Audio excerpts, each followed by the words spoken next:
Hi guys, this is Mike Bermudez for the discussion boards concerning two medical apps. This is sort of where we look at applications and how that technology interacts with healthcare. There are two apps that I found. One is Epocrates, the other one is Doctors on Demand. Both come recommended, highly regarded, and highly downloaded as apps. So the first one, Epocrates, Epocrates. This is an online medical reference guide for medications. This is really ideal for people who take care of other people that take a lot of medications. Either you're a sort of a medical caregiver by profession, or you may have a lot of family members that you oversee their medical, or I should say medication intake, and this might be a good reference guide if they take a variety of medication. Some of the highlights of what this application does for Epocrates is it allows you to how to identify certain medications, how they interact with each other, a diagnosis quiz for seeing if this is the right medication to have for this certain symptom for those that you're caring for, or even for yourself. And then, of course, there's also a lab finder if you need to find a resource to pick up medication.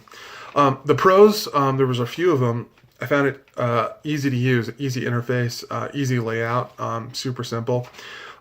There's a favorites and history log so that if you have ongoing care for people and you need to sort of have an ongoing history of medication that you've looked at or researched, it's got those functions in the app.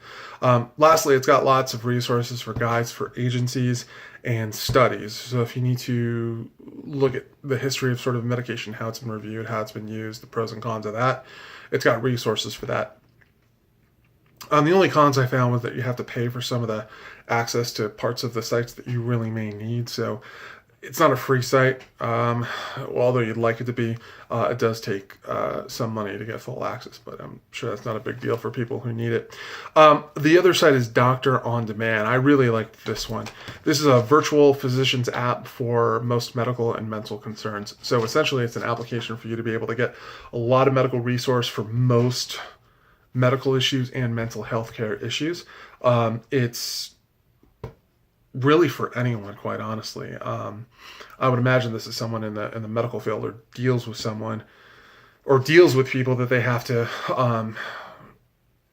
understand what their illnesses are or have ongoing health needs. This might be it, but I really think it's for anyone, really. It's got a great layout. It's easy to follow prompts. You can go to different pages on the app, and it's got a way to figure out what illnesses are, what symptoms are, and then it helps you diagnose. It's sort of like a WebMD. It's got a great layout. It's easy to follow. It's got a personal health tracker if you continue to track your own medical use. The cons are really it doesn't help if you need in-person care or in-care diagnosis. So if you feel like you definitely need someone to go face-to-face with you, like a doctor, to really figure out what's wrong with you, you're not going to get that with this app because it's all done by video. But I think it's for the casual illness or the symptoms or things like that. It's super simple. It's not all doctors and insurances are accepted. So this is obviously these doctors' time are billed to your insurance, and then you pay for that, or your insurance pays for it. So the doctors that are within this Doctors on Demand network have to fall into your insurance if you choose to go through your insurance on that. But that's the only downside. Otherwise, both apps resolve a need through tech. Doctors on Demand really is probably the better one out of the two. So how to match those up, I should say, between technology and healthcare. Both make it easy to use. Both can answer 80, 90, 100% maybe of your casual questions concerning medication or symptoms or medical needs and things like that. They have it easy with your phone. It's available. It's there. It's got user reference guides that are based probably on social media apps that people are used to sort of going through a menu sort of way of looking through things. So it's pretty ideal.